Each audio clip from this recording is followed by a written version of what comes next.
মুগ্ধ রহমান দয়াল নবীর পিছে নামাজ পড়লে কেমন হতো সুবহানাল্লাহ দয়াল নবীর পিছে নামাজ পড়লে কেমন হতো পড়ছি আমি নাতে রাসূল পাশে দয়াল নবী নাতে রাসূল শুনে নবী দিলেন মুচকি হাসি যদি কি আল্লাহু আকবার বলা যাবে না আল্লাহু আকবার আমার নবীর যুগে আমার মনে হয় যে মুখ বন্ধ জন্ম আমার নবীর যুগে হলে কেমন হতো সাহাবীরা নবীর দেখা নবীর সঙ্গে যুদ্ধ করছে ১,৫০০ বছর আগে আমরা নবীরে দেখি নাই কথা বলেন শুধু নবীর নাম শুনছি পাগল হয়ে গেছি আর বড় বেড়ে গেল সুবহানাল্লাহ আরে সিলেটের মানুষ এমন পাগল মাওলার মানুষ তো এত পাগল গাজীপুরের মানুষ তো এমন পাগল ১,৫০০ বছর পর এই মাওলার জমিনে বসে একবার দুবার দড়িয়ে বসে নবীর শান শুনে চোখের পানি ফেলে কান্না আসে নবীর মহব্বতের কথা শুনে হৃদয় উদ্বেলিত হয় উচ্ছ্বসিত হয় দিবানা হয় তাকেই বুঝা নাই ১,৫০০ বছর আগে যদি আমরা নবীর সামনে থাকতাম কেউ ফেললে যদি নবীর তীর মারত ওই তীরের বরাবর মাওলা ইউরে মাওলা পুরাপান বুকটা পাইতে দিত মস্ত লাগায় একটা পাথর লাভ দিয়ে দিত না কথা বলেন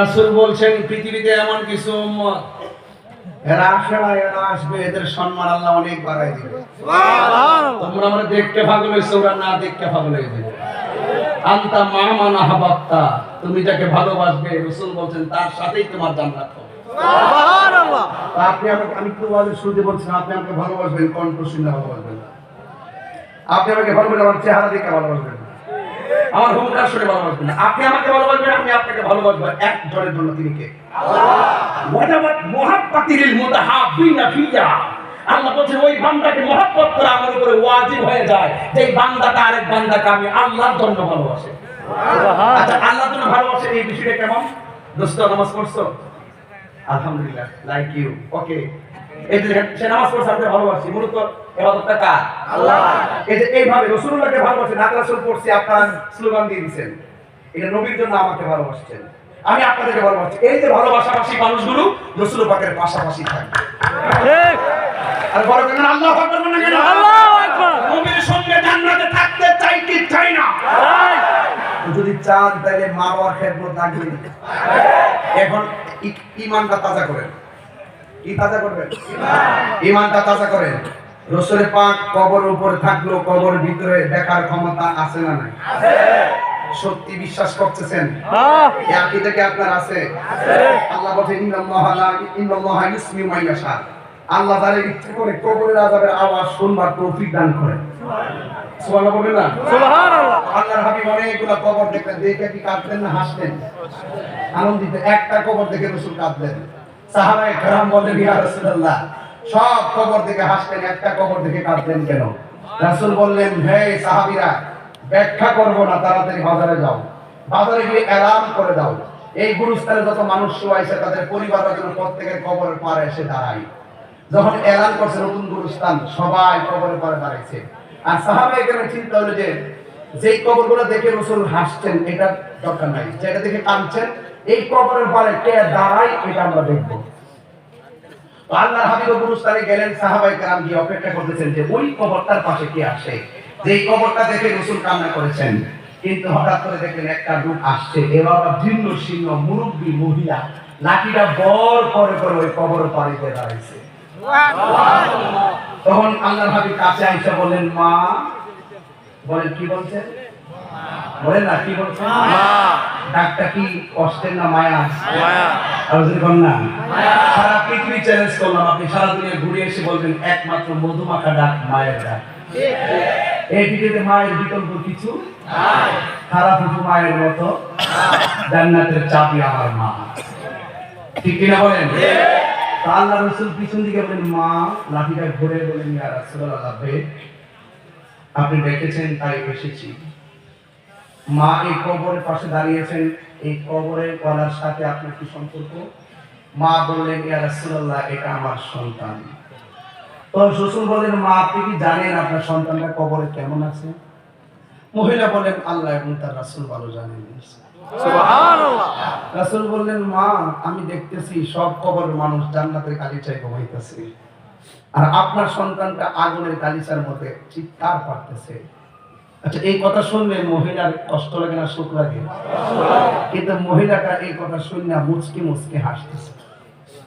রাসূল ডাক দিয়ে, মা আপনার সন্তান কষ্টে আর আপনি হাসতেছেন, তার কারণটা কি? আল্লাহ বলেন না, আল্লাহু আকবার। এটাতে রহস্য আছে না নাই? আছে। মহিলাটা ডাক দিয়ে, ইয়া রাসূলুল্লাহ, আমি হাসি কেন জানেন? আমি হাসতেছি এই জন্য, যেদিন আমি টের পেয়েছি আমার সন্তানটা আমার রেহেনে কনসেপ্ট হয়েছে, সেদিন থেকে আমি বড় আনন্দিত। যখন সন্তানটা পেটের ভিতরে বড় হচ্ছে, নড়াচড়া বন্ধ হলে খুব চিন্তিত, যখন নড়াচড়া করতো, লাথি খেলেও কষ্ট পাইলে আমি বড় আনন্দিত। জীবন অনেক রাত্রে ঘুমাইছি, ঘুমটা শুধু চোখে লাগছে, আমার সন্তান আমার কোল থেকে এমন লাথি দিছে, আমার ঘুম ভেঙে গেছে। আমি চোখের পানি ভরে সারা রাত কাঁদছি। সকালবেলা মানুষের দেখলে তো লজ্জা, এই জন্য আমি শাড়ির আঁচল দিয়া পানিটা দিয়া সুন্দর করে ধৌত করিয়া মানুষের সামনে হাসি মুখে গেছি, কারণ সন্তানের দেওয়ার কষ্ট কি মানুষের কাছে বলা যায়? আপনি তো ঠিকই বলেন, আপনার মা থেকে ধমক দিছে, আপনার ওয়াইফের ধমক দিছে, আপনি তৃতীয় পার্সন মানুষের কাছে বলেন আমার মা ডাকছে, আমার মা ডাকছে। আহা, ইয়া রাসূলুল্লাহ, অনেকবার খাইতে বসছি, আমার সন্তান, আমি শুধু পেটের ক্ষুধা নিয়ে মুখে খাবারটা দিল, আমার সন্তান ওই মুহূর্তে আমার লাথি দিছে, আমার খাবার রুচিটা সন্তান কেড়ে নিছে। মানুষ আমার জিজ্ঞাসা করছে খাও না কেন? আমি বলছি মুখে রুচি নাই। এরপরে মানুষকে কি বলা যায় যে লাথি খাই আমার খাবার কষ্ট হচ্ছে? আমি বলি নাই। সন্তানদের ভূমিষ্ঠ করার সময় অনেকে বলছে আমি নাকি মারাই গেছি। আচ্ছা ভাইজান, এই এলাকায় এমন তথ্য আছে না যে ডেলিভারি কেসে যাওয়ার পরে সন্তান কাঁদতেছে মা মারা গেছে? হসপিটালের ভিতরে দেখবেন মা সন্তান দুজনে মারা যায়। অনেক সময় মাটা বেঁচে থেকে সন্তানটা মারা যায়, অনেক সময় সন্তানটা বেঁচে থেকে মাটা মারা যায়। রাসূল কি বলছে জানেন এই ব্যাপারে? রাসূল বলছেন যদি কোনো মহিলা ডেলিভারি কেসে মারা যায়, আল্লাহ পাক তার মরণটাকে শহীদের খাতায় লিখে দেন। আল্লাহ দিয়ে আপনার মার এত সম্মান দিল, ওই মাটা যে আল্লাহ বাঁচাই রাখলো, আপনি মারে কি প্রতিদান দিলেন?